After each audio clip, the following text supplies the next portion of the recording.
So without a doubt, the most common question that I ever get about Festool is, I want to get a domino. Should I get the 500 or the 700? So in today's video, I'm going to be doing a comparison side by side of the two different machines and kind of what some of the similarities and differences are, and share with you my experience with both machines to hopefully help you decide what machine is right for you. Hey everybody, welcome back to the channel. I'm Jason Bent, and the domino, in my opinion, is probably the most revolutionary tool in woodworking in recent years. The reason I say that is because it's taken a task and made it extremely fast, repeatable, accurate, and efficient. And there is no other tool on the market that does what the domino does, and there won't be for quite some time. And I know some of you guys are going to say that's not true. There's, biscuit joiners and dowel machines and the lamello and all those things, right? That's correct. There are those machines, but they don't do what a domino does. So today I want to talk to you about the Domino 500 and the Domino 700. And then at the end of this, I'm actually going to share my thoughts on the two machines. And I actually think you might be a little bit surprised by my recommendations at the end of this video. So the first thing that I want to talk about is the cost. So you have the Domino 500, you're going to pay right around $1,000 for the Domino 500. And then you have the Domino 700, and you're going to pay right around $1,500 for this machine. So why the difference of $500 from this machine to this machine? So the first thing is, the Domino 500 is much smaller than the Domino 700. It has a lower profile than the Domino 700, and just overall the handle, everything, like you see the Domino 700 here. I mean, it's a big machine. It's not something small. And the Domino 500 is a little bit easier to manage and manipulate, especially with one hand. Now, while one is bigger and one is smaller, the operation of the two machines is exactly the same. It has a drill bit that plunges into the material, and not only does it spin like a normal drill bit would, but it also moves side to side, thus creating a mortise. Now, with that being said, there are some key differences between the two. So let's start off with the 500. So on the 500, when it comes into plunging the drill bit into the material, you're going to see here you have, this is how you adjust your depth, right? And you can have different settings if you want to adjust your depth. And you have the opportunity to go 12 millimeters down to 28 millimeters. So the deepest you can go is 28 millimeters with this machine. And to change that, all you do is flip that little lever right here, and it locks into place, and you're good to go. Now the Domino 700, on the other hand, you have the ability to go anywhere from 15 millimeters deep all the way to 70 millimeters deep. So this machine is going to give you a lot more depth, obviously. And you'll also notice the way to adjust the depth is a little bit different. You have some stops here, so I could adjust this, and I can easily go to 40, and it just stops it right there. If I didn't want to go any further than 55, I can stop it right there. So these act as stops, which is pretty nice. So now to illustrate that a little bit more, so these are the options that you have with the Domino 500. You have a 4 millimeter domino. This is the thickness, 4 millimeter, 5, 6, 8, and 10. And the max length domino that you're going to use on a Domino 500 is a 50 millimeter domino, which is this. And when it comes to the 8s, you have an option of getting the 8s at a 40 or a 50 millimeter. This is a 50 millimeter. Then you have the 6 by 40, 5 by 30, and 4 by 20. So this is your selection when it comes to the Domino 500. Now, this is your assortment that you get with the Domino 700, and it starts down at the 8 by 50. So the cutter head sizes are 8, 10, 12, 14. Those are the sizes you get with the Domino 700. So this right here is an 8 by 50, 10 by 50, same as the Domino 500. So that's where it starts. And then you go into the 8 by 80, 10 by 80, 8 by 100, 10 by 100, 12 by 100, 14 by 100. Then you have the 12 by 140 and the 14 by 140. So as you can see from this, you actually have a large variety of especially larger dominoes. I mean, this is 140 millimeters. That's pretty big. And another thing that is interesting about the dominoes is that they both have the domino connector set, which is something that I think a lot of people actually don't think about, and they often forget, but this is a very good system if you want to do some sort of knockdown furniture. All right, so the next thing that you have is right here. This is how you adjust where your domino is going to be placed on the board, right? So I can adjust this, and on the Domino 500, it's different than the 700. The Domino 500, this number represents the thickness of your material. So let's say that my material was 40 millimeters thick. I would put it on 40, push this down, lock it, and now I know that my cut is going to be, the center of my drill bit is going to be 20 millimeters down from the top because it's going to center it. Now with the Domino 700, it is different. This actually represents where on the board you want it to be. And you have 10, 15, 20, 25, 30, and 40. So if I wanted it to be centered on an 80 millimeter thick board, I would put it on 40. And then I know it is going to be centered.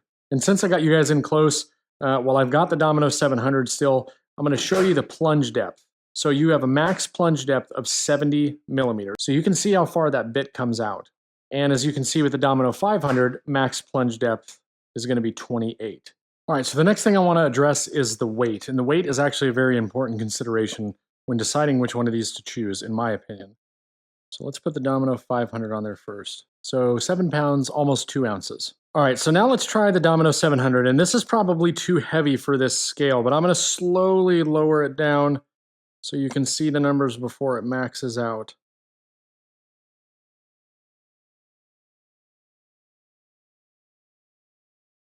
So you saw it just about hit 11 and then it went into overload. So the Domino 700 is much, much heavier. Now some of you might be wondering, like, why did I even take the time to show the weight? Well, the weight's a big consideration, especially for me, because if I'm using this thing for long periods of time, I don't know if I want to have something that heavy for a long period of time. Now I've kind of shown you the similarities and differences between the two machines. And there's a lot of other things that I could show you about the Dominoes, like the operation and all that stuff, but that's not the point of this video. The point is to compare and contrast the two to help you decide which one might be right for you. And so we already had talked about, the differences in the cut depth and the cutter head size and the domino or tenon size for each one of the machines. So now I want to talk about a pretty big topic when it comes to the Domino 700. And this is where even people that ask me the question have a tendency to, lean towards. And what that is that you can actually buy a small bit adapter for the Domino 700 from Seneca. And when you do that, it does give you the ability to use all of the cutter heads that are compatible with the Domino 500. So what does that mean for you? You kind of get the best of both worlds by purchasing the larger machine, then the additional adapter, then the additional cutter heads, and then you can have all of the dominoes that you want, and you can use that machine for those. But I need to caution everybody on something. You have to keep in mind that in the event that you break the tool using that adapter, Festool does not have to honor the warranty. Why? Because you put something on their machine that they did not design the machine for. So again, like I said, I'm not trying to discourage anybody from buying that accessory. I think it's fantastic that they made the accessory and have that as an option. And again, I know plenty of people that use it and have had great success, but this is just me as a person saying you do have to be careful about those things when you're using these tools. The second part of this is, what are you making? I think a lot of people fall into the trap of thinking, if I'm going to spend that much money, I might as well spend more and get the larger machine. When the reality of it is 99% of people don't need the larger machine. I have both. I've had the Domino 500 for about 3 years. I've had the Domino 700 for about a year. I can count on one hand how many times I've used the Domino 700. And I wouldn't even be able to tell you how many times I've used the 500. Now, why is that? Well, because in my shop, I'm not doing things like giant river tables, super thick material, 12 quarter, 16 quarter, 10 quarter, even 8 quarter for that matter, I'm not really doing that much with. I'm not building doors. I'm not building gigantic frames or anything like that. 99% of the projects that I'm doing in my shop is with material that is 1, maybe 1.5 inches thick or thinner. So taking it back to what I was talking about, falling into that trap, people have a tendency to think that I need to buy that bigger machine, and in the event that I ever need that capacity, I have it, but 99% of the time, I'm never going to need it. And where that comes into a play is that this machine is heavy, it's cumbersome, it is not as easy to use as the Domino 500. The operation is the same, but the weight and maneuvering this thing around, put it to you this way. If you were making a bunch of cabinets and you wanted to use dominoes, I would absolutely not want to use a Domino 700 to do that. I would definitely want to use a Domino 500 because it is much smaller, much lighter, and that's what it's designed for, smaller material. So going back to the question that I get all the time, do I need to get a Domino 500 or 700? Think about the stuff that I showed you in this video, think about what you're building, and then make your determination. My personal opinion, 98% of woodworkers can get by with just using the Domino 500. And if you're somebody that's like me and it's 1.5 inches thick or thinner, and you're building pretty standard things, cabinetry, tables, that kind of stuff, a Domino 500 is going to get by. Like, you're going to be just fine. And to prove that, I've had this for 3 years, and at no point ever, not one time have I ever gone, I can't do this because I don't have the Domino 700. The reason I wanted the Domino 700 is because there are some projects that I know this is better suited for that I would like to use it on. And a perfect example of that is actually the table that I'm currently building. I actually used both the Domino 500 and the Domino 700. On the end pieces of the table that I'm building, I used the Domino 500 because I only had so much space to work with. But on the stretchers, I had a lot more distance and space to work with, so I used the Domino 700 to use longer tenons. Now, could I have done the exact same thing with the Domino 500? Yes, but I had it, so I went ahead and I used it. But even then, it was never a point where I was like, I can't build this table because I don't have the Domino 700. Save yourself the $500, because here's the other thing that people don't realize, right? Let's say you spend the $1,500 and you buy the Domino 700. Well, then if you want to use it as a Domino 500, you have to buy the adapter, so another $70. Then you have to buy each one of the cutter heads, which are like $40 to $50. Then you have to have the additional dominoes. You have to have the dominoes for the 500 as well as the 700.